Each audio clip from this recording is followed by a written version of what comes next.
Om Namo Bhagavate Vasudevaya. Sri Narada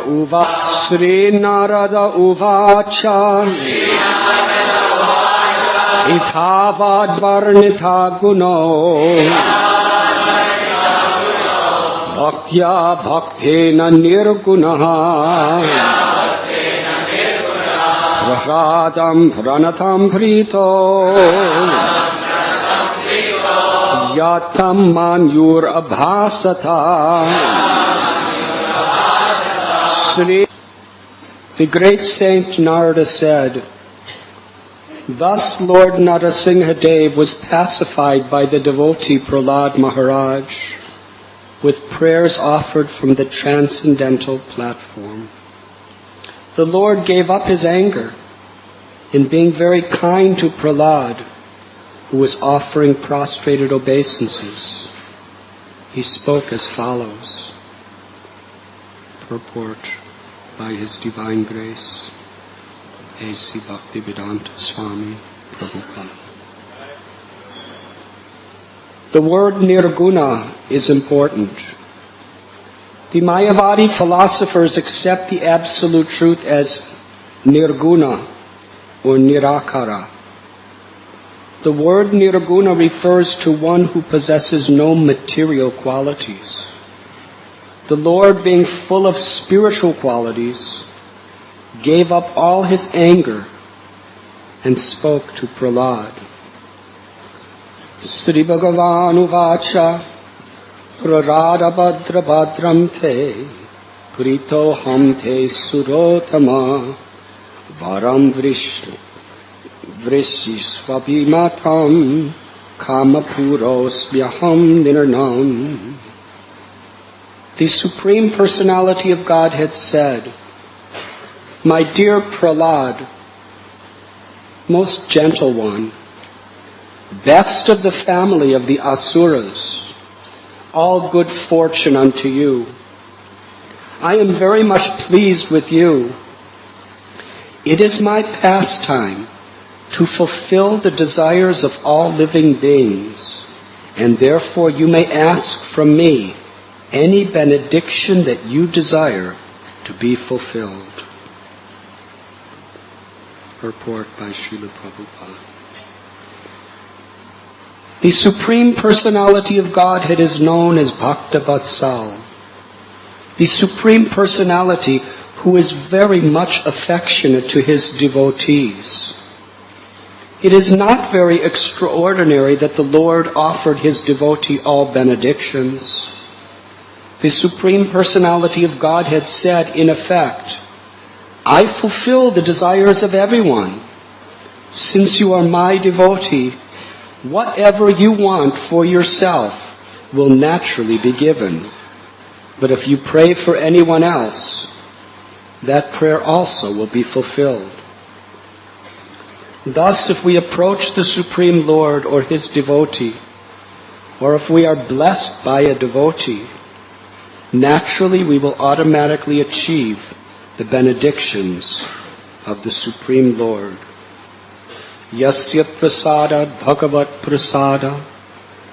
Srila Vishwanath Chakravarti Thakur says that if one pleases the Vaishnava spiritual master, all one's desires will be fulfilled.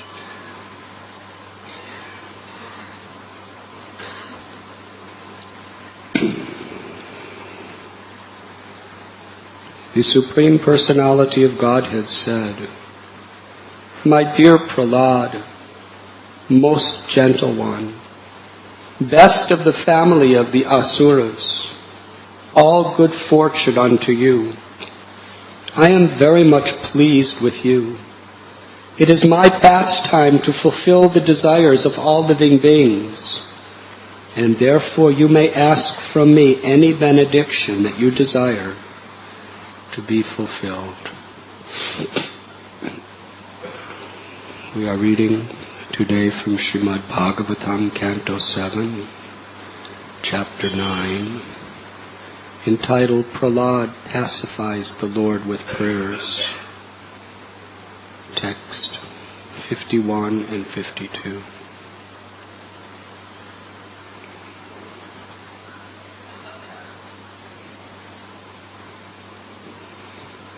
We are coming to the culmination of one of the world's greatest love stories. The love between Krishna and his devotee. And the nature of that love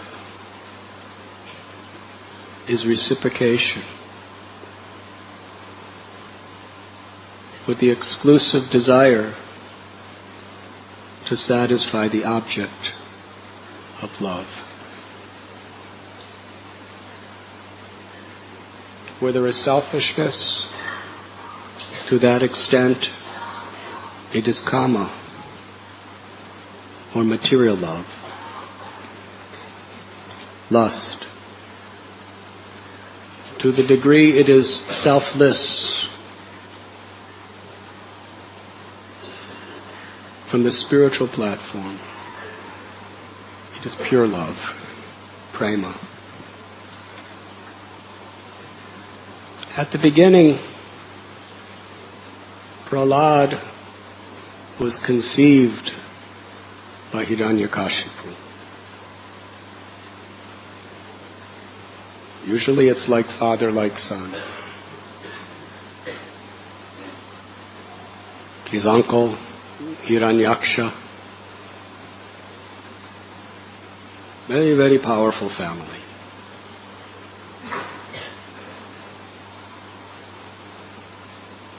So fearful were the demigods that this son will be equal to or more horrible than his father.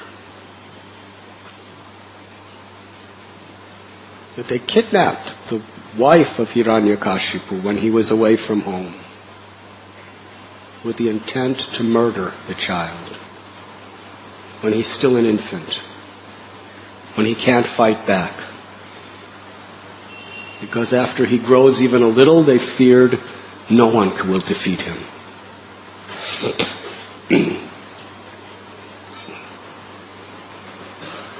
So the love story in this context begins here. Essentially, Nitya Siddha Krishna Prema Sajja Kabunoi Sravanadi Sudichuti Koriya Yudoi. It is our original nature to love God. And God loves every living being. Aham bija pratapita.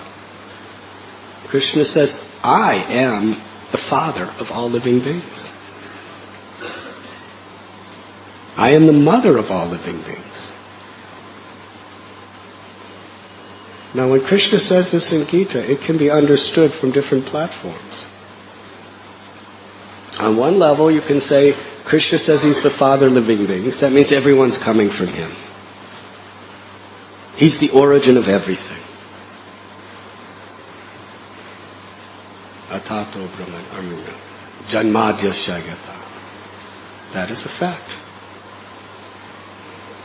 But even more special is the father and mother have unconditional love for their children. Yes? A good father. And Krishna is the best father. His love is perfect. Radharani's love is absolutely perfect. Even if the children hate the parents, even if the children rebel against the parents, still, it's the nature of the mother and father to love that child, to do anything for that child, because the love is unconditional. In this material world, it's the closest thing to pure love. The love between, or the love of a mother or father for the child. In the beginning, when the child is young, the parents expect nothing from the child. They just give and give and give. The child is passing urine and stool on the mother, and the mother's laughing. If anybody else does that to the mother, she's not going to laugh. She'll be extremely offended. But when the child does it, oh, very nice. Do it to somebody else's mother and see what happens. And as they grow up, you don't know. Sometimes wild, sometimes confused, sometimes very obedient. Either way. That's the nature of the love of mother and father. Good mother and father. So Krishna says, Aham bija pratapita. I am the father and mother of all living beings, every living entity. It doesn't mean simply that everything is coming from Krishna. It means that Krishna has that intimate, personal love for every living being in all of existence. That is his Achinta Shakti. That is his power. He could love everyone and make everyone feel that I'm the only one that Krishna loves. There's no envy or jealousy in the spiritual world, because Krishna's love is so perfect and complete that everyone feels totally satisfied. No one is thinking why Krishna is paying more attention to someone else, why he didn't look at me today, he looked at somebody else. This is material. Because devotees, they only want to please Krishna. They don't want Krishna to please them. They simply want to please Krishna. That's love. And Krishna only wants to please them. And in this material existence, because Bhagavad Gita was spoken to people in the material world, there's no need for Krishna to say in Goloka, Abrahma Bhuvana Loka Punaravartunarjuna, that if from the highest planet to the lowest are all places of misery, the one who attains me never takes birth again. Goloka. It's irrelevant. So Bhagavad Gita is for people of this world, to teach us how to go to Goloka Vrindavan. So he's speaking to all of the fallen souls in this world. I am your father. I am your mother. I unconditionally, intimately love you, and no matter what you do, I may punish you, I may rectify you, I may, through material nature, the laws are working, but it's all ultimately to bring you back to your true happiness.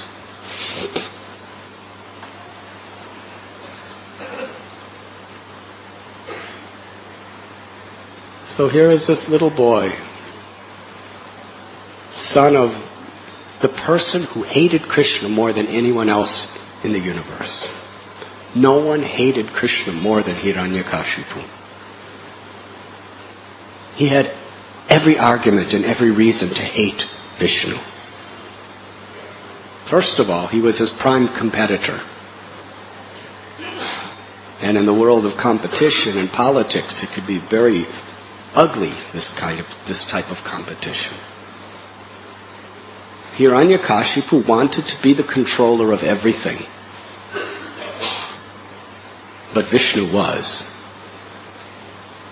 Hiranyakashipu wanted to be unconquerable, but there was only one person who could conquer him. Vishnu. He hated Vishnu. And then to add insult to injury, Hiranyakashipu's closest colleague, his own brother, Vishnu killed him as Varahadev. Oh, how he hated Vishnu. And because he hated Vishnu, he hated all Krishna's devotees. He made a law. He sent his Rakshasas and his Asuras to invade any temple, destroy it. Wherever Vishnu is being worshipped, punish them, torture them, kill them. Krishna likes cows, kill and eat all the cows. Burn all the houses. Very, very difficult.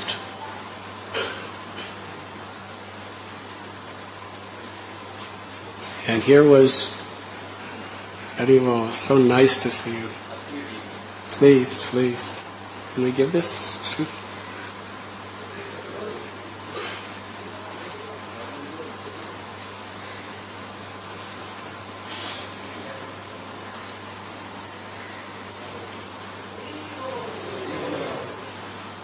Much louder, please. Hare Krishna.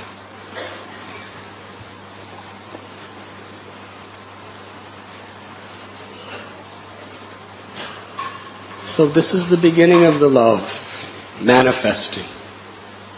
That Vishnu sends his dearest devotee, Narada Muni, to preach to Prahlad when he's in the womb of his mother, when he's in his most innocent state, and his mind is very much a clear slate. And Narada Muni, Krishna's love comes through his devotee in this world. This is the beginning. Krishna manifests his love in this world through his devotees. Not directly. And how does his devotee show love? Through sound vibration.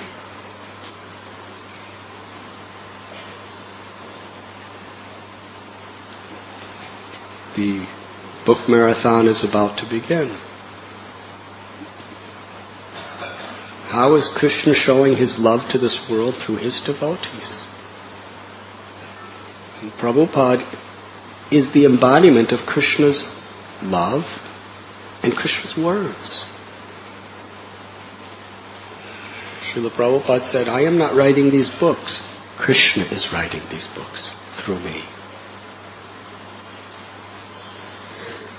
By giving people Prabhupada's books, we're allowing them to hear from Prabhupada. And who is Prabhupada? He's in the parampara of Narada Muni. Narada Muni spoke to Prahlad and delivered him. And Narada Muni is speaking through Prabhupada. Krishna through Narada Muni, through the parampara, is speaking through Prabhupada to deliver all the people of this world. Whoever accepts. Of course, everyone has their free will. Narada Muni spoke to Prahlad and his mother. Narada accepted, the mother didn't. That's just free will of the living entities. So some may become, their hearts may be transformed by reading these books. Some may not. Some may accept the books, some may reject the books. That's the way it always is. But by distributing these books, what are we doing? We are instruments of Krishna showing love to his children in this world by giving the message.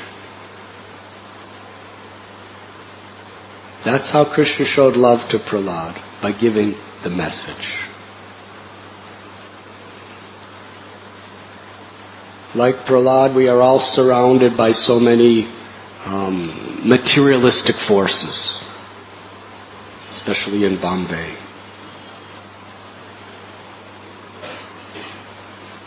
Like Prahlad, we have so many influences around us, and influences of the past. It's the sound vibration which manifests the mercy of the Lord that the devotees are offering. That is Krishna's love. When Srila Prabhupada encouraged us to distribute these books, he was encouraging us to be instruments of Krishna's love. To actually take the role of Narada Muni to all the Prahlads in this world, who are potentially pure devotees.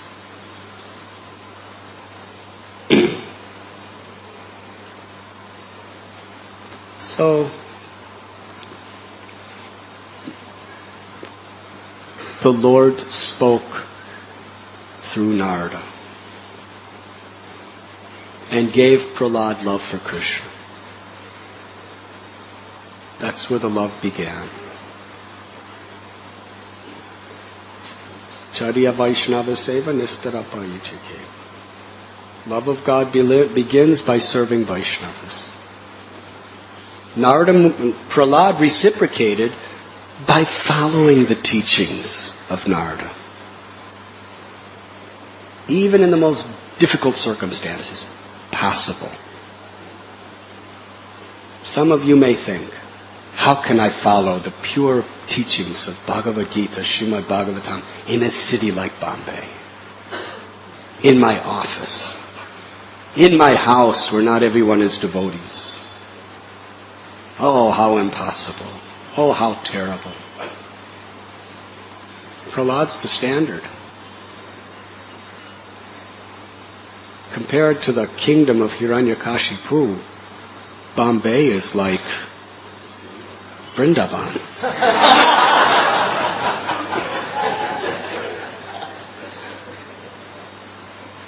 It's really demoniac there. 100% every single person in that whole kingdom hated Vishnu. And were totally engrossed in supporting Hiranyakashipu's demoniac activities. And Prahlad was not just watching from the outskirts. He was right in the heart. He was every day dealing with his father. Hare Krishna. But still, my Guru Maharaj has given me these instructions I must follow. And he did. That's love. Love for the spiritual master is to follow his teachings. And the more the love is tested, the more the love is nourished. When gold is put in fire, it shines brighter and becomes pure. If there wasn't temptations, if there wasn't aversions, if there wasn't past bad habits that are within our minds, we wouldn't really be tested. But in that test is the time when we could really show that there's love. Love is something very deep. Krishna reciprocates with love. Prahlad was tested. And he was tested just to show us that no matter how bad it is, it's not so bad. And we can do it. Yasya prasada bhagavat prasada. He wasn't directly approaching God. He was following the order of his Guru. And he had so much faith. He didn't really care whether he lived or died, because he understood that the soul is eternal. He only concerned with loving Krishna. That's all.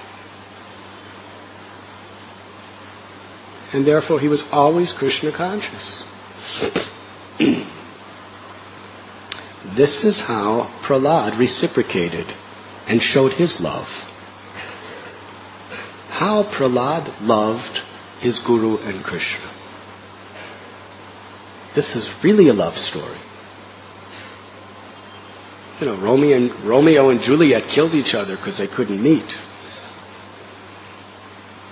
But what is Prahlad and Narsingha? This is real love. Prahlad was intimidated by the most powerful, cruel, angry man in the world. And he lived with him constantly. Not only was Prahlad obedient to his Guru and Krishna through all circumstances, but he was always kind and forgiving to his father. Because he saw Krishna in the heart of his father. He loved his father. This is love. In the Christian faith, it is a very cardinal principle. Love your enemies. If you love your friends but hate your enemies, anyone could do that. It doesn't take much of a great person to love their friends and hate their enemies. Of course, in this day and age, hardly anybody even loves their friends. Because if their friend does one little thing or says one little thing, they become their enemy. Yes? How long do friendships endure in this world? But still, common people could love their friends. But a great person loves their friends unconditionally and loves their enemies as well. Why and how is Prahlad loving his enemy? This was Prahlad's, in school, his main objection. That you're teaching all about friends and enemies. This is how to exploit your friends, this is how to exploit your enemies. They're two different categories. This is how to make allies with friends, and this is how to conquer enemies. Or sometimes make allies with enemies for your own purposes. But for Prahlad, Aham Bija Pratapita, Krishna is the father of all living beings. These are all Krishna's children. If I love my father, I cannot hate any of his children. I see his presence in everyone's heart. So he had unconditional love for everyone. This is how he reciprocated with the love of Krishna. Krishna gave me so much, all I have to give him is my love. And yes, he withstood every kind of test. Being thrown in oceans, being thrown off mountains, being fed poison, being held in blazing fire, being cast into pits of venomous snakes, being pierced by tridents and lances, being put in freezing cold, boiling oil. He was really tested. It wasn't about just tams tatikshashva bharata. It wasn't just about tolerance. He tolerated. But his tolerance was an expression of his love. This is to the degree Prahlad valued what Narada Muni gave him. That what I've been given, tolerating all these circumstances, is just a small price to pay back. He never complained. He didn't say, Krishna, why are you doing this to me? I'm your devotee. No, Narada Muni has given me, you have given me so much love, this is just a token gesture to repay you. That was his mood.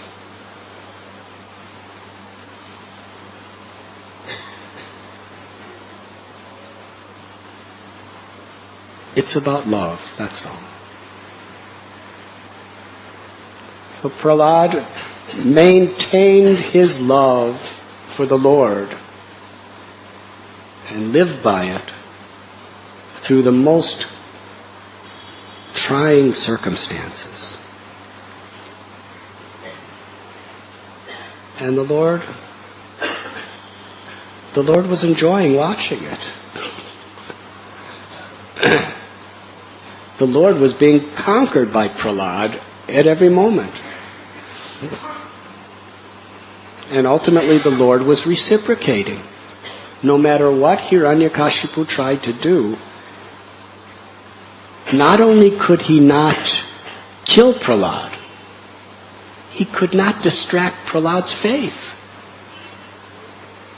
He couldn't even get Prahlad to complain. Can you imagine? Not once did Prahlad ever complain. Not once did Prahlad ever criticize anyone. He definitely preached very strongly to Hiranyakashipu, but it was only for his benefit. It wasn't criticism.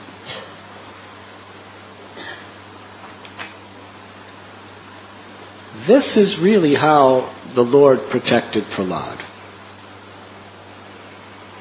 Neophyte people, materialistic people, they will say, just see how Prahlad his life was protected by the Lord. Hiranyakashipu could not kill him. Konteya pratijanihi name bhakta prarashati. Krishna says, my devotee is never vanquished. Just see, this is the evidence. Prahlad could not be killed. That's true. But that's an external understanding. Go beneath the veneer and we'll find a much deeper and richer treasure.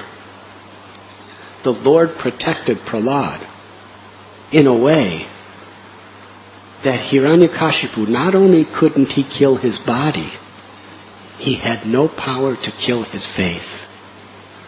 He had no power to kill his devotion. He had no power to kill his love. That's the substance of Prahlad.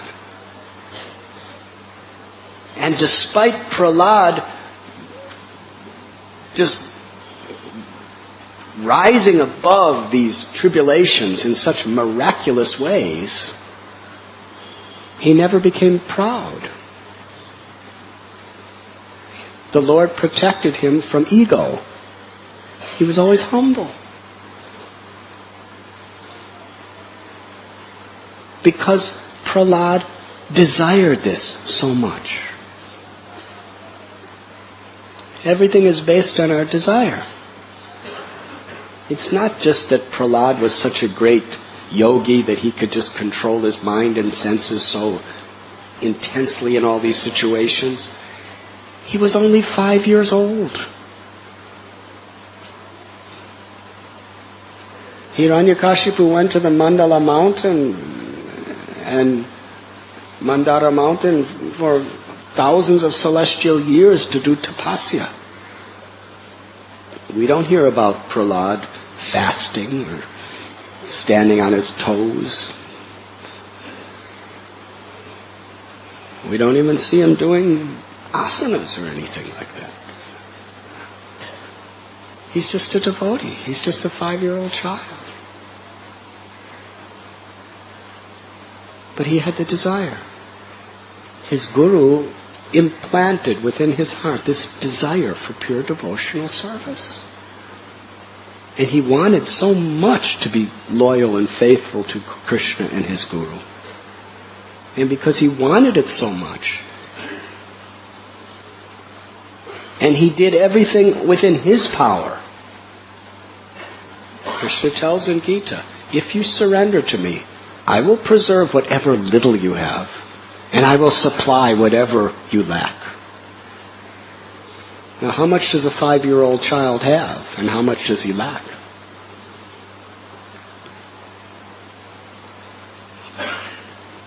But because Prahlad learned from his guru how to cry out for Krishna's mercy, Krishna supplied him everything. He empowered him by not allowing him to lose his faith or his devotion or his love.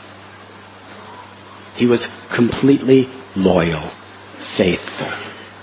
Ashlisya vapadaratam panashtu mama darshana maramahatam kurotu va yatata tata vidatatu lampato mat prananatastu se eva napara. Sri Chaitanya Mahaprabhu taught us in Shikshastakam. What is love? My Lord, I am your servant unconditionally. You can do whatever you like with me. You can embrace me. You can trample on me. You can make me broken-hearted by not being present before me. Sri Chaitanya Mahaprabhu loved to hear this story of Prahlad. What was Prahlad's mood? I am your devotee unconditionally. It's not just a matter of trampling on me or embracing me. Sometimes Prahlad would feel Krishna embracing him. But my Lord, you can do anything you like with me. You could throw me in pits of snakes. You could throw me all alone into fire or into oceans or off cliffs. You all remember our trip to Ahovalam? The Ugrastamba? How would you like to be thrown off that? Prahlad was thrown off cliffs higher than that.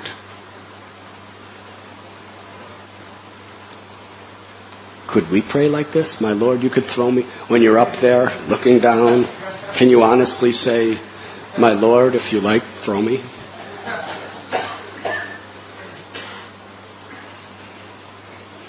This is Ashlisyava Paradatam Panashtu.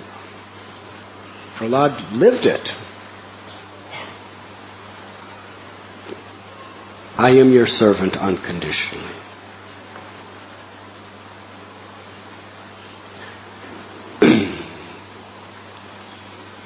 Reciprocation of love. Krishna gave him his guru, he gave him his message. Prahlad valued it so deeply, he reciprocated with his love unconditionally. And here we find the Supreme Lord Krishna again reciprocating with, well, he was reciprocating with Prahlad all along. He was empowering him, he was empowering his faith, he was empowering his devotion, and he was protecting his life. He was there with him at all moments, reciprocating with Prahlad's love. It's amazing. It's spectacular. It's incredible. It's unbelievable. We're thinking love affairs is a man and a woman in the cinemas and they're dancing around trees together or whatever. But here we find real love. Where Prahlad's in a pit of snakes and the Supreme Lord and him are having the most intimate love affair down there. Yes? Where he's submerged under the ocean and a big mountain is put on top of him. And Rakshasas are shouting horrible obscenities. And the most intimate, spiritual, pure, satisfying love affair is going on right there. Between the Lord and Prahlad. Within the heart. It's really amazing. This is love. All this physical stuff is not love. It's the reciprocation of the heart that is love. Prahlad was simply loving the Lord in that situation, and the Lord was simply loving his devotee.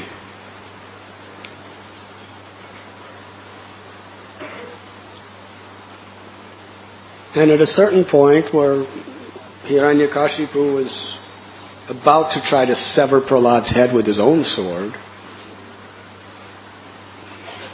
Prahlad was so innocent. He was always just speaking the truth to Hiranyakashipu with such politeness. He never got mad at his father. He would just speak the truth. It was amazing. My father, you're just too attached to sense gratification. You're living in a deep, dark well. He's living in Indra's palace. And what he had to do to get Indra's palace. He had to do thousands of years of tapasya. He had to fight wars against all the demigods. They weren't easy wars either. After all that trouble, he finally attains Indra's palace. And his own son says, Father, you're just living in a despicable, disgusting, dark, deep well. Because you're too attached to your selfish, egoistic sense gratification. The only way out, to take the dust of the feet of the Vaishnavas, to be a humble servant of the servant of the servant of Vishnu's devotees. That's what little Prahlad is telling his father. But he's telling him out of love, because he really cares. And he didn't care about the consequence. He only cared, but, maybe something will stick, even if he gets really mad at me. Because Krishna's happy that I'm trying to help him. Book distribution, people may hate you, they may chastise you, but it doesn't matter. Like Prahlad's, we're just trying.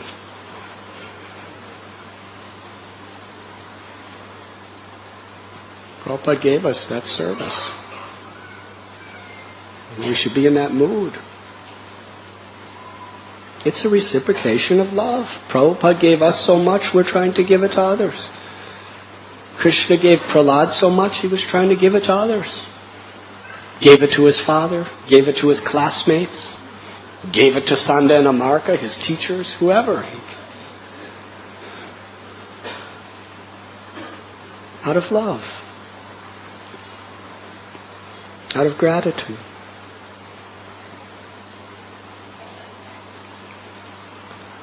So Lord Narasimhadev, he kept the promise of Prahlad. Hiranyakashipu said, "Where is your God?" Prahlad said, "He's everywhere." Is he in this pillar? He's everywhere. He's in the pillar too. Hiranyakashipu smashed that pillar with his fist and came to Prahlad with his sword. And just to protect the word of his devotee, the Lord incarnated from the pillar as Sri Narasimhadev. And this whole fight between Narasimha and Hiranyakashipu, again, there's so many levels we can see everything. On one level, it's his anger toward the demons.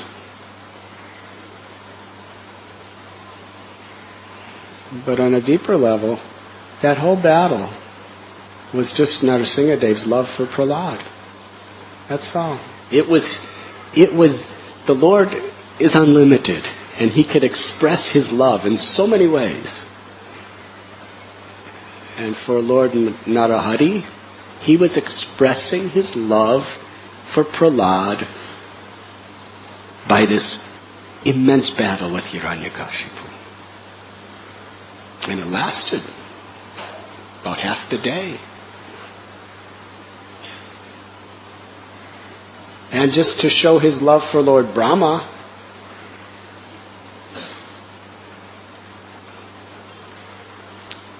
the Lord exterminated Hiranyakashipu without violating any of the blessings that Brahma gave him. This whole Leela is just the love of the Lord for his devotee. Reciprocation. Prahlad went through so much for the Lord will go through so much for his devotee. And he elongated the fight just to increase his own rasa of expressing his love for Prahlad and showing all of us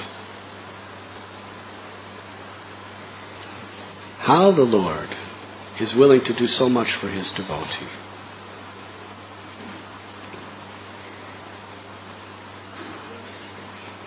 And after he kills Hiranyakashipu, throws him down, then battles against and destroys his armies who attacked him. Narasimhadev is so angry. But what was that anger? That anger was an expression of his love for Prahlad. His anger was an expression of his love for someone who tried to hurt his own child. It's just like if a big brother beats up a little brother. Yes, the parent becomes very angry at the big brother. May even punish him. Yes? It's out of love primarily for the little brother, but also for the big brother. Lord Nrsingadev is the father of Hiranyakashipu too. He tore him apart out of love, and he protected Prahlad out of love. Nothing but love. For Krishna, there's nothing but love. And all varieties of expressions of that love. Therefore, it's perfect. Anger is absolutely perfect when the Lord is angry, because it's purely unconditional love for His devotee and for everyone.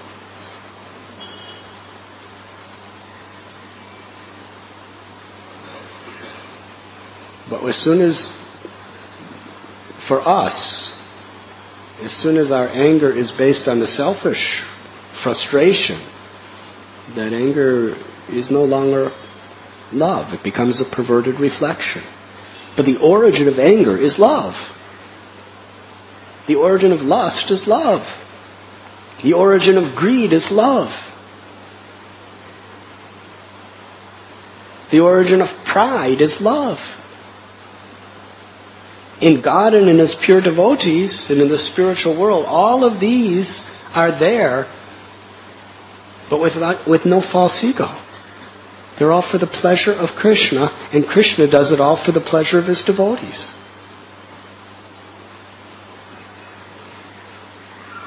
So the path of bhakti is not to annihilate these qualities, but to reconnect them with our heart as expressions of love.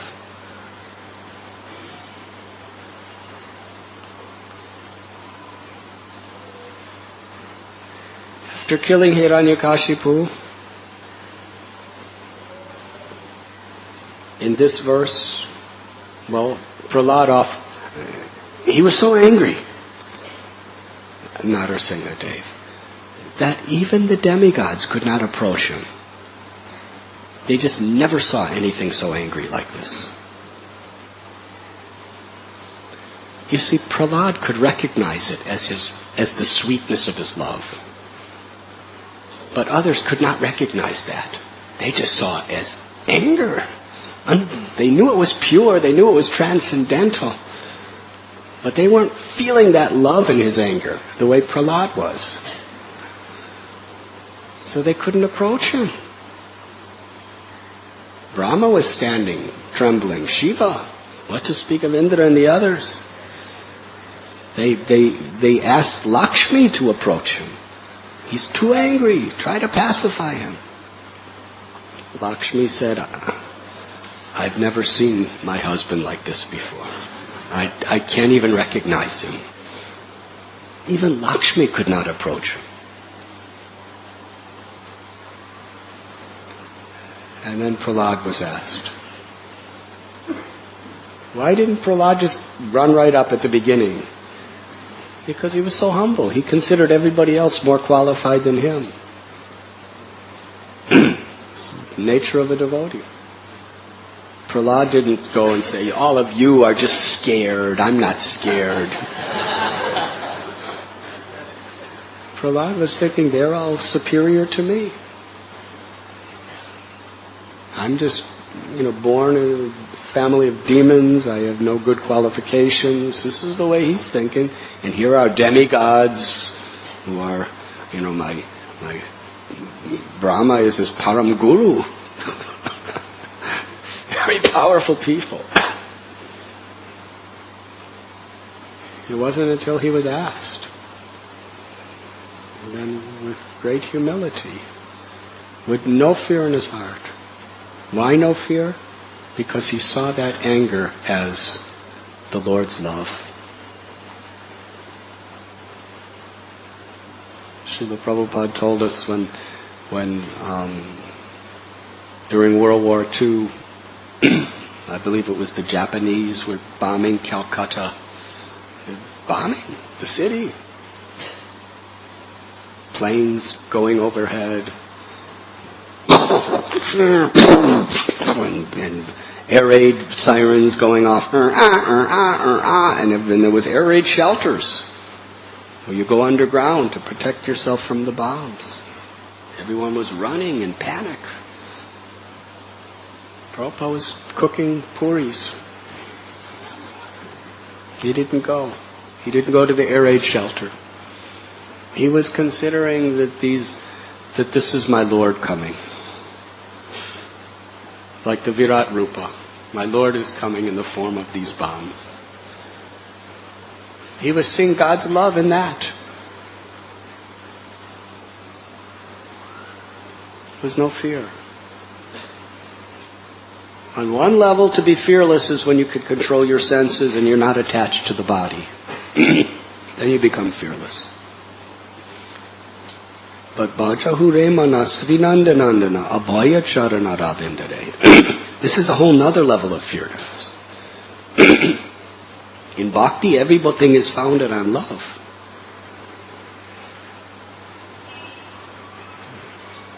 Military people are fearless because they have a real soldier is so much dedicated to his or her country or the cause that they're fighting for that they're not afraid of dying for that cause. Rather, if we win the war, it's glorious. If I die, it's glorious. There's no fear. And sometimes the passion of battle just makes a Kshatriya fearless. And then there's another type of people who are fearless, who are jnanis, who have realized, I'm not this body. I'm not this mind. I'm Aham Brahmasmi. Socrates, when they wanted to poison him, they said, first, you can't, he was in prison, and they give him the poison, say, drink this and die. He says, you can't kill me till you can find me. They couldn't understand. He drank it with no fear at all, because he understood, I'm not this body. Vasamsi janani yatha vihaya. It's just a change of dress, no problem. That's fearless.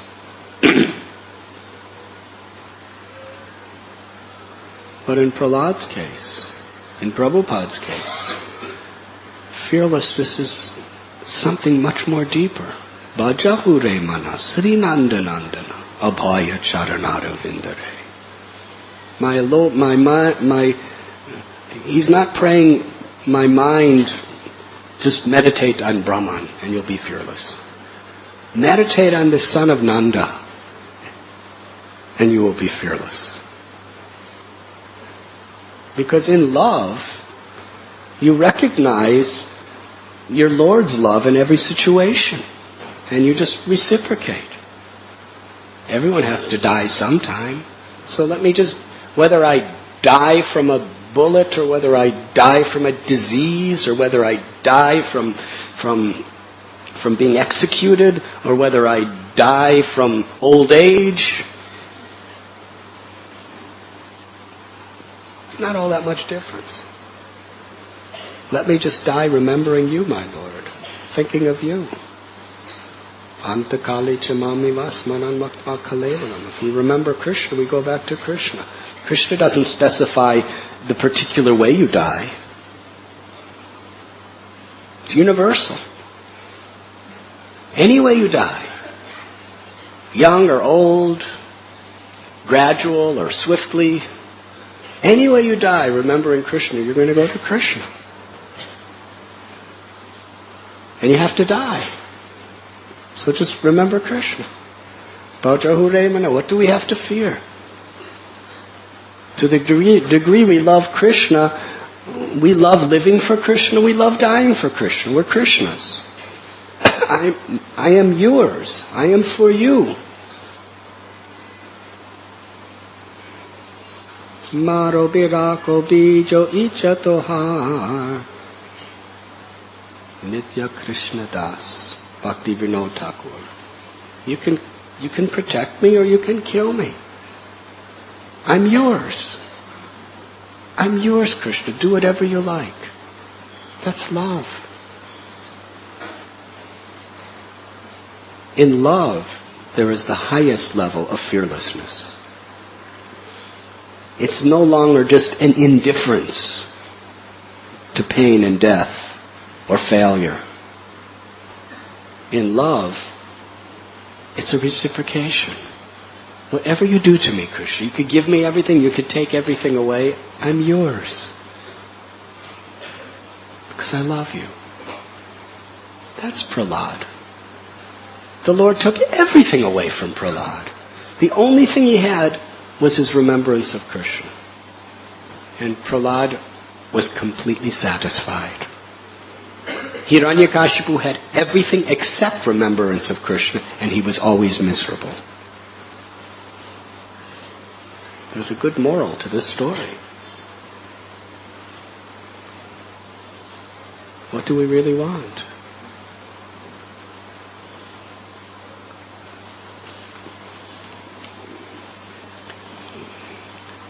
Out of love, Narsinghadev, or Prahlad approaches Narsinghadev where nobody else could approach and just offers his prostrated obeisances. And just seeing Prahlad, Narsinghadev, his heart melts. All his anger goes away and he becomes absolutely peaceful. And Prahlad offers these prayers. We have just heard some of the prayers of Prahlad over the past couple of weeks in our Srimad Bhagavatam classes. Profound prayers that have led and enlightened the lives of great souls for millions and millions of years. Spoken with love. These prayers are, again, Prahlad is reciprocating with the Lord, who has just physically removed all obstacles and stood before him.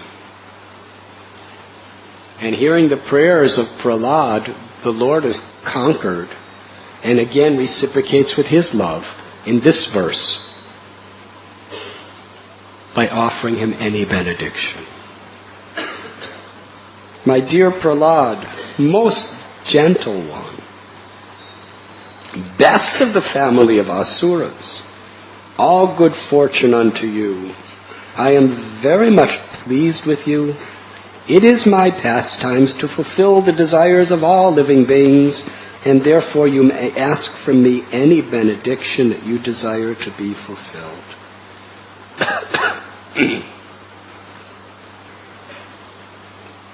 The Lord fulfills the desires of all living beings. How he does so is so perfect, but so mysterious. Because many of you probably feel that the Lord is not fulfilling all your desires. Yes? Maybe economically, maybe emotionally, maybe the way your family is existing, maybe the way your mind and senses are disturbing you. Yes? So why the Lord says he's fulfilling everyone's desires? The fact that you're in this position is because he's fulfilled your desires. You want to do something that harms others, he fulfills your desires, he lets you do it. But then you have to get the karma consequence. All the karma consequences that we have is because the Lord has fulfilled our desires, but we had the wrong desires. He let us do things. He fulfilled our desire to do things that are harmful to us. So he's fulfilling our desires, but he's also giving us the reaction. Does that make sense? Radha Gopinath, would you like to give a Bhagavad Gita seminar explanation to either refute or elaborate on this? Give microphone to Radha Gopinath.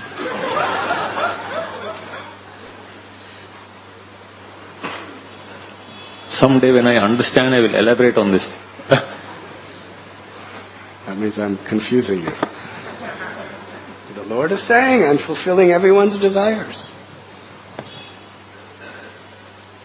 We want to come to this world, he lets us come to this world. He gives us free will. But then we have to accept the reaction. So the Lord's fulfilling everyone's desires. And here He's offering Prahlad directly any benediction he wishes.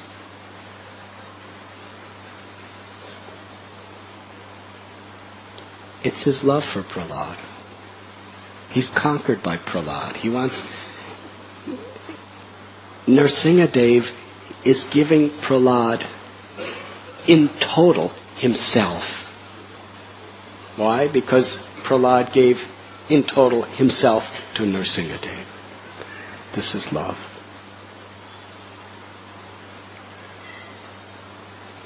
And Prahlad doesn't want anything. He has the Lord. In the Mahaprakash Leela of Sri Chaitanya Mahaprabhu and other places also in Lord Chaitanya's pastimes, we find the same phenomena, the same truth. Where the Lord is offering His devotee anything, everything. Sridhar, Kolavecha, Murari Gupta, Mukunda, Gangadas, Srivas, Advaita. He's offering him anything. Haridas. And the devotees always say the same thing. Just seeing you, I'm satisfied. The Lord has given Himself to the devotee. Sadhunam hridayam mayam, sadhunam hridayam tvam. My devotee gives gives himself or herself to me, I give myself to my devotee.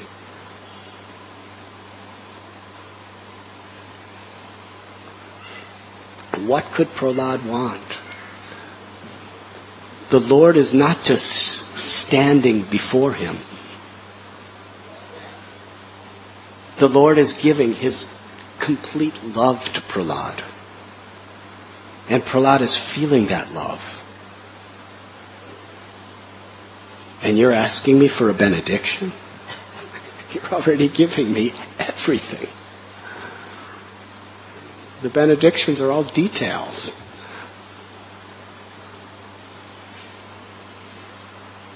And he asks, as a reciprocation to the Lord's love, he asks for nothing for himself, he asks for others.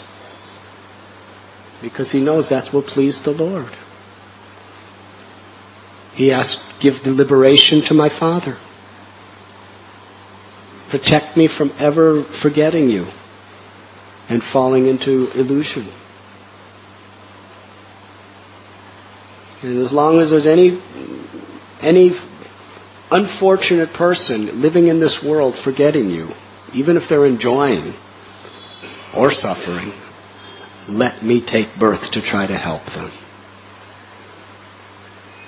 That's all he asks for.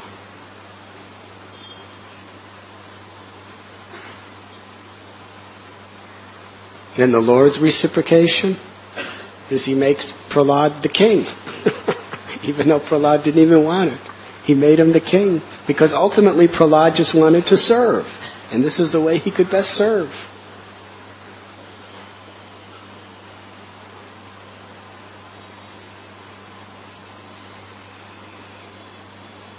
Param Vijayate Sri Krishna Sankirtanam. Lord Chaitanya said the prime benediction for all humanity is the means by which the Lord becomes ours and we become the Lord's. Through love. And that is possible through the congregational chanting of the holy name.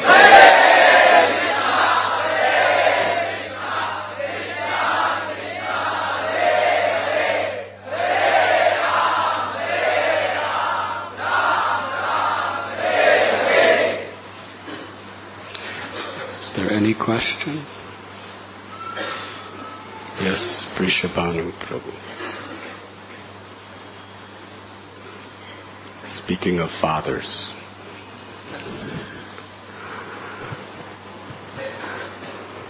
Hare Krishna Maharaj, thank you for a very fascinating class. There are some examinations in which students are allowed the use of books, and despite using books, they fail because they don't see the subtleties of the questions asked or whatever, or they are not prepared properly. So sometimes a thought comes in my mind that Krishna consciousness is also something like that. Srila Prabhupada, Krishna consciousness, the process, Srila Prabhupada has given everything to us. We receive so much from the spiritual master, and yet it seems that the anarthas in us assume such subtle but gigantic proportions that there is a fear in the heart that we may never ever pass the examination when the real crux of the situation arises in our lives. So, how do we deal with this situation where we find that days are passing by and yet we are more or less under the spell of Maya in its working, in its subtle way of working?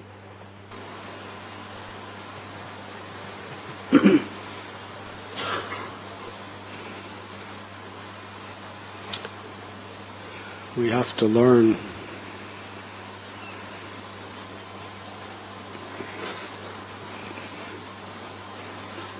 what is the books telling us. In an exam where you could use your book and you could look up the proper answers, but still because you don't understand the spirit of what the book is saying, you can still fail the exam. That's what you said? So similarly, we have our books, but we have to understand the spirit of the book and apply it when the examination comes. And the spirit is that we need to take shelter. Daivi yeshu gunamayi mama maya duratyaya mame vamye prapadyante mayam etattarantite. Maya is all-powerful. We're not all-powerful. God is all-powerful. And His spiritual energy is all-powerful. And His material energy is all-powerful. And we're under the influence of His material energy. We have to take shelter. Like little Prahlad, he took shelter. Like the little fish who could swim across the stream of a mighty river, because the fish has learned to take shelter. The elephant will be washed away. The strength between a little fish and the elephant is no comparison. One is defeated and one is victorious. Because the elephant with all his strength cannot resist the river, because he has not learned to take shelter. But the fish can happily go about anyway. So what is Prabhupada's books telling us? We could memorize, what happens when the three modes of material nature work and how they're working and how they're interacting with time and how Sankhya philosophy, we could even memorize the subjects of Rasik Tattva, Rasa Tattva, about all the intricacies of the loving affairs between Krishna and the gopis in Vrindavan and the various rasas. We could memorize those things. And we can memorize the Sankhya aspect about how material nature is working. But what's the spirit of all of it? The spirit is to take shelter. You cannot take shelter unless you're really, genuinely humble. So yes, we have our books, and we have the exams.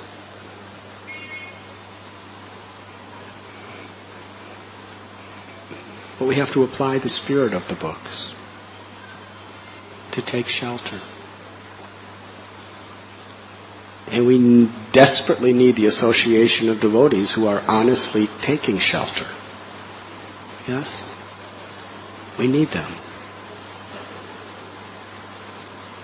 You learn the books from the professor. You learn the practical value of the books, and you understand the essence of the books from the professors. Yes? Bhagavad Gita, Krishna tells you what you're supposed to do. Srimad Bhagavatam, Krishna shows you. He's giving you the association of devotees who are doing it. Manmanabhava madbhakto.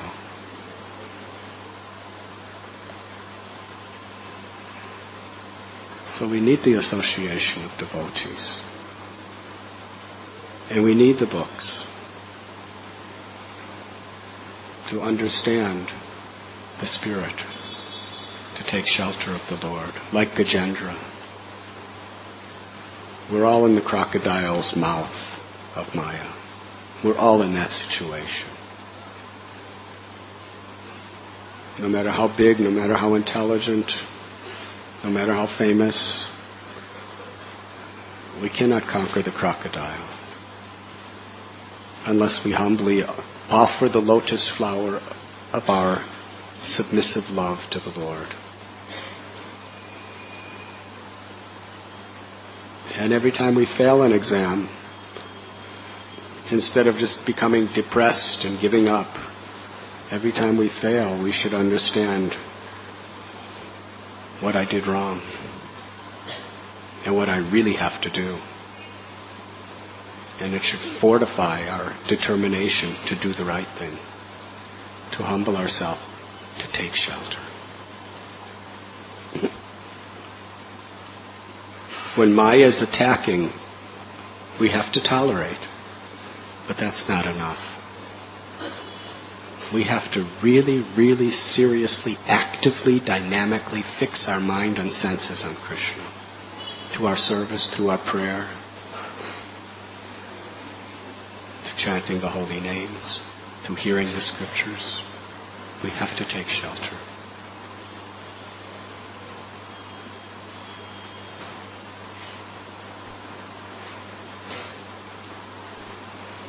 And when we fail, in one sense, it just reconfirms the fact that I can't do it without that shelter. We could learn from it, and we can go deeper. Fill your mind, fill your lips, fill your activities, fill everything with Krishna. That's how we take shelter.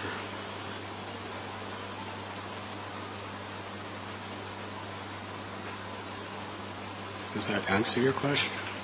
Thank you very much, ma'am. Thank you. Need your blessings even to take shelter. Please give me your blessings.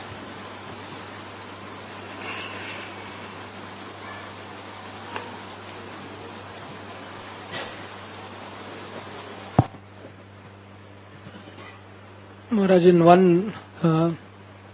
at one level where we fail, at least I fail, in regards to when there is a situation and one devotee sees it differently, and I could say, okay, he's seeing it from his point of view, so I should agree. But rather, in the spur of the moment, I disagree and say, no, we can do it like this. And then that leads to conflict in relationship.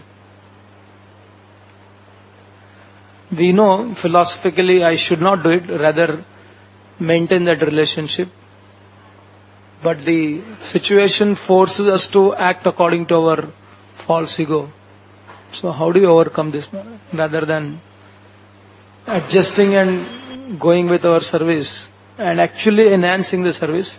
But by disagreeing, we may prove them that we are right, but then that destroys the service. But this always happens, and I keep failing in this. You must be speaking on behalf of someone.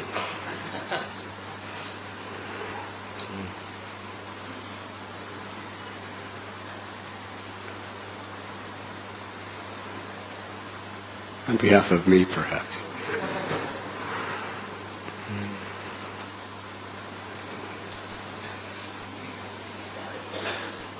If we find that we have done that, when the storm of the ego kind of passes as the situation cools down, then we should rectify what we have done with our intelligence. We should be humble enough to say, I'm sorry, I made a mistake. And let us discuss this. No doubt sometimes situations cause us to just speak or to flare up or to speak what's within us. We should try to be disciplined to act intelligently even when those circumstances arise. But if the circumstances do get the better of us, then as soon as we realize, then we should make the right choice. We're not bound to what we do when we're in a enraged state or in a passionate state.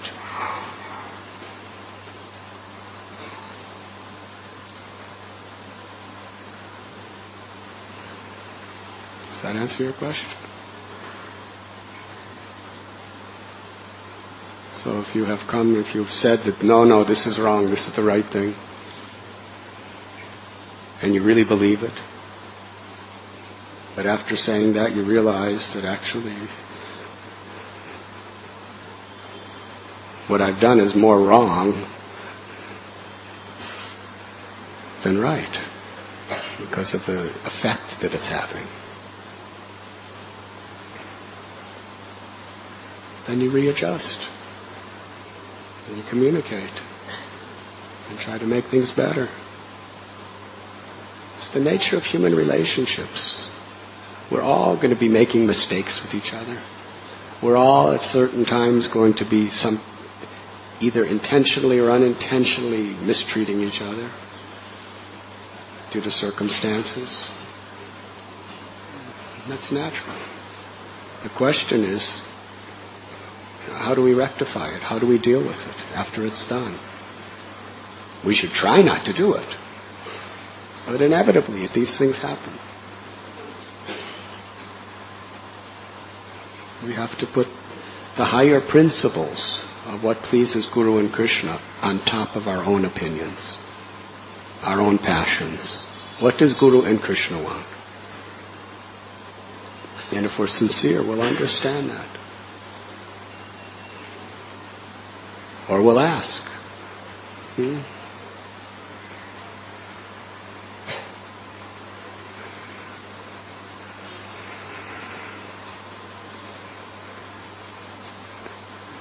Anything else?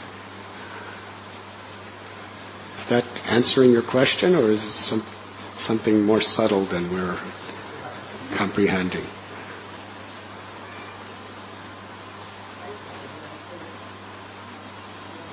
And many times we have heard you answer.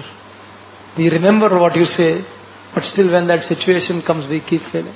At least that is the frustration. So today you can bless us then. We should try to learn and not do that.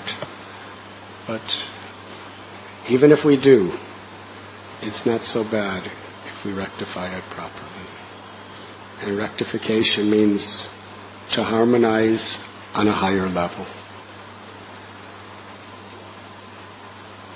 for a higher purpose. Yes, Sri Rama Prabhu. Maharaj, thank you very much for this wonderful sound vibration manifestation of yours today. You mentioned in your class that Krishna shows his love through the sound vibration, and you are showing your love to us with this. Maharaj, connecting the reply of which you gave to Vrishabhanu Prabhu and Govind Prabhu, you mentioned that that even if you keep on failing the test, and Govind Prabhu also you mentioned that if you fail, then we have to ask for we can ask for apologies. But Maharaj, sometimes it is very frustrating. Every time you can't fail a test, Maharaj. Every time a test comes, you keep on failing. How can a person take it, and that's what is my situation, that every time a particular test comes, you fail and you fail and you fail, and it's not once, but it is always a failure. So that really depresses us, and especially when we hear the classes of the spiritual master, and there's so much high expectations he sets for us, and one level you are miserably failing time and again, and one level a very high standard of expectation is set by the spiritual master through a sound vibration. So it really makes us very, very stressful of what is expected and what we are. So it causes a tremendous stress in our lives, spiritual stress, and leading to frustration sometimes, and leading to despondency. So I really wanted to seek your help on this very auspicious day, Maharaj, on how to really take take care of the situation. Because every time I hear a class, not one but there are 5, 6 messages which we hear, and difficult to follow one, and how to follow 6 of them or 8 of them, which you set. And at the same time, the tests are so very, every time you fail at the test. But every time in a Grihastha life, Maharaj, the wife has a relationship, you always failing, Maharaj, because you always have to ask apologies. That's all. Half the time goes in just asking apologies. Half the time in the Grihastha ashram, Maharaj, because we are insulting each other. Who's insulting who? Each other, Maharaj. Each other means? The wife and husband to the wife. Okay. So Maharaj, there is time is just going in creating neutrality rather than doing something positive. Your wife is laughing blissfully.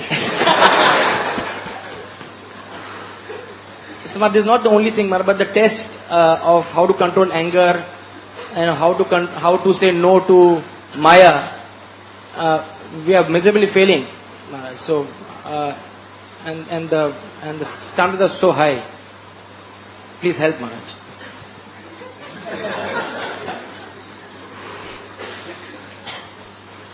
Govinda Prabhu will bless you.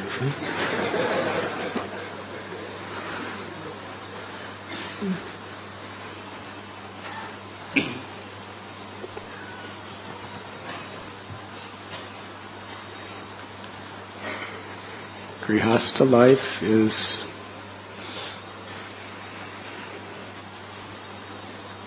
a very powerful training ground for pure devotional service.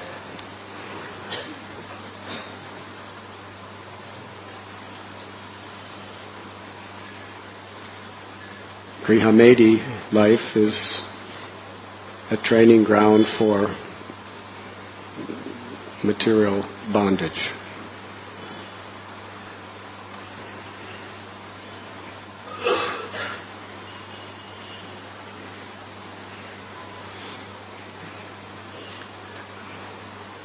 We shouldn't be in so much stress or distress.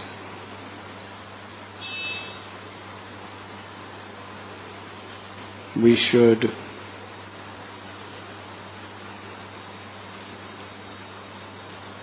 every time we make a mistake,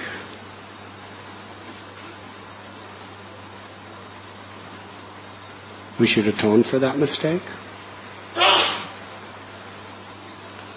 Atonement is very powerful. If you just keep making mistakes and don't ask forgiveness, don't atone, don't do something, some spiritual prayashchita,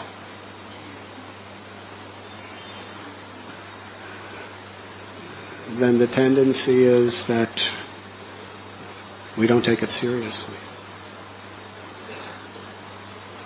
But we should condition ourselves to act in a proper way after we make mistakes like this.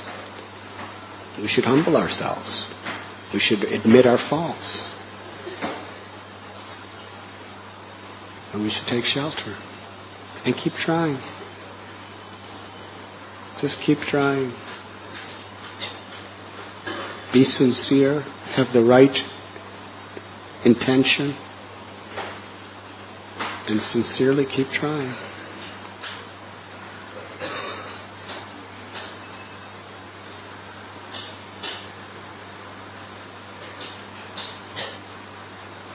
And Krishna sees your intention. And Krishna sees your sincerity. Even if you make these little mistakes.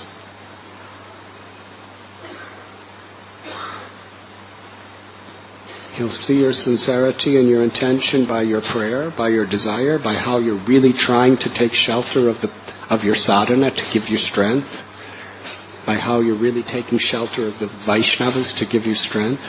This is what's going to show him that you're sincere. And when you do make mistakes, that you're willing to make some rectification and not just, take a proud stand. That will also show Krishna your sincerity. And that's what bhakti's about. The problem is, you're not Prahlad. Yes? We all still have material conditionings. We all still have our false egos to some extent. We all still have bad habits that we just fall into.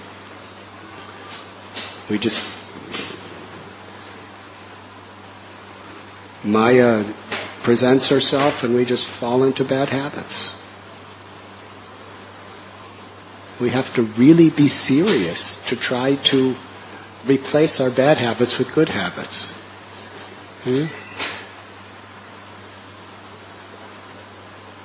If your tendency is to criticize, try offering honor and respect. It's not just sentimental.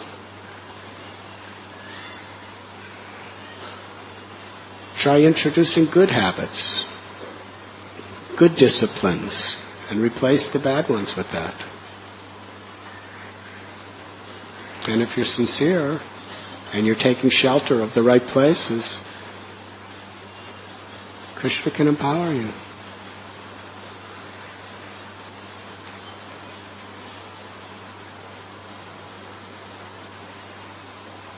Can empower all of us.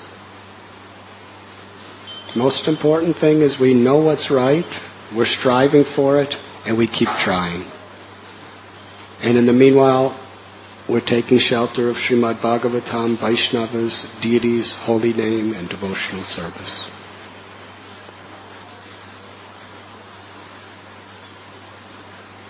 And don't be disheartened. We should not be disheartened that we are not perfect. But we should be determined to follow the path by which Krishna will be pleased with us.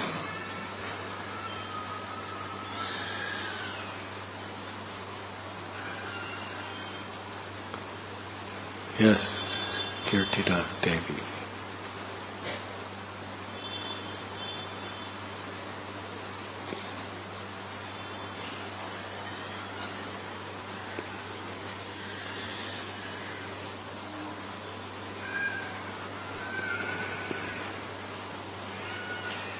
Hare Krishna Maharaj, I'm sorry for publicly asking such a question, but it is bothering me, and since today is your parents' day, you will not be angry with me for asking.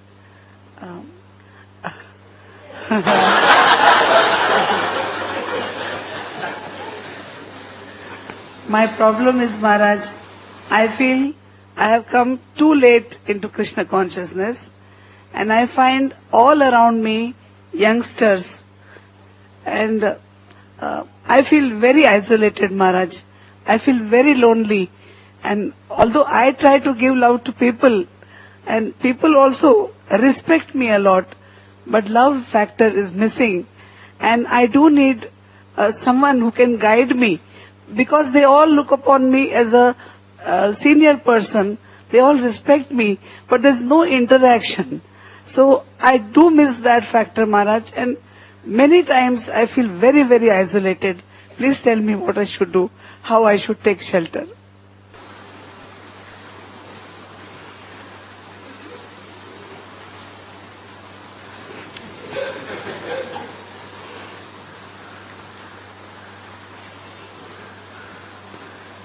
your humility is the cause of your anxiety, which means your anxiety is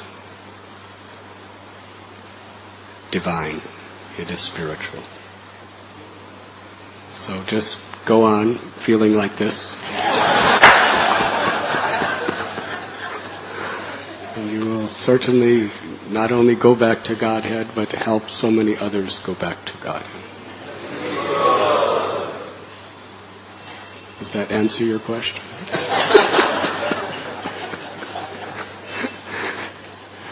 The fact that you said no means it did. But we have to understand two things.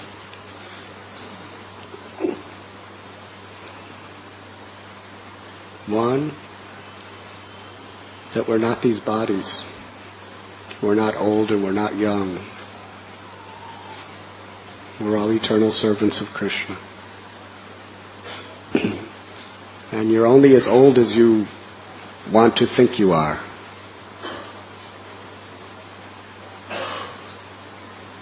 When you're with your grandchildren, aren't you like one of them? Yes? You're saying yes. How old are your grandchildren? Huh? From 3 years to 11. So when you're with them, you're 3 years or 11 years. Yes? I'm not going to ask your age now. But you're one of them. So their association makes you youthful.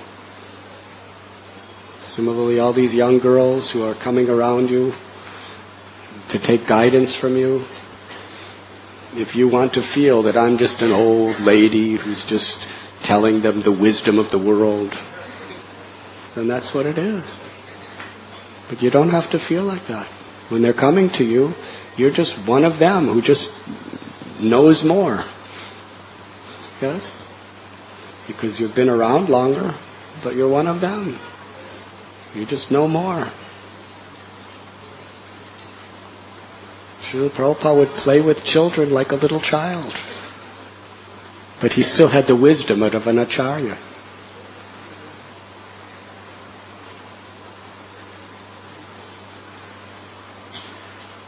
So you're not old. As long as you have that enthusiasm, that life to give Krishna to others and to seek Krishna yourself, you're young. You're very, very youthful. You're childlike. Yes? Just identify yourself in that way.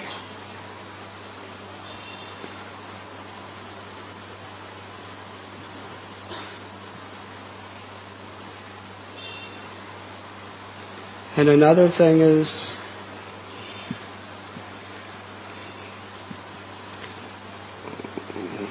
we should be happy in giving. If people are coming to you and coming to you and coming to you and you're giving,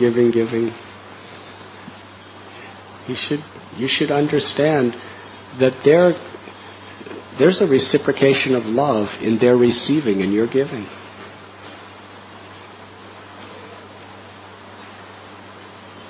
You may feel yourself their equal, even if they're 30 years younger than you. You may feel yourself their equal in your own heart. But because they're seeking guidance and direction from you by giving that, it's a reciprocation of love. They're approaching you because they trust you. That's love. And you're giving them because you care about them.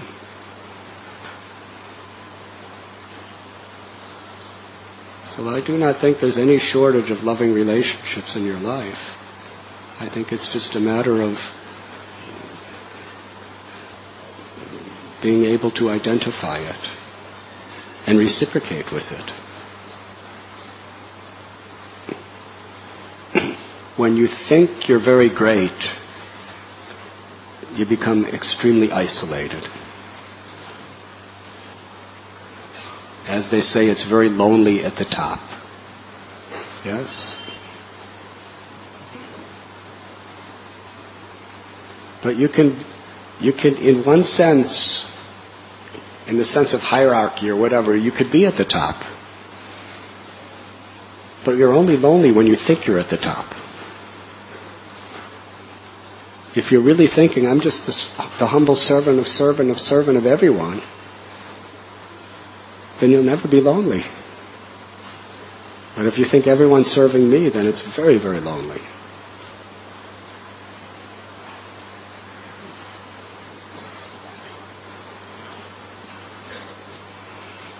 So just be who you are.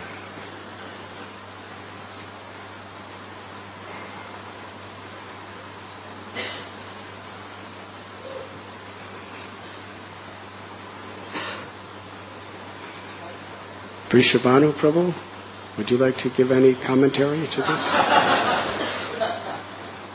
Huh? You can give a chemical analysis.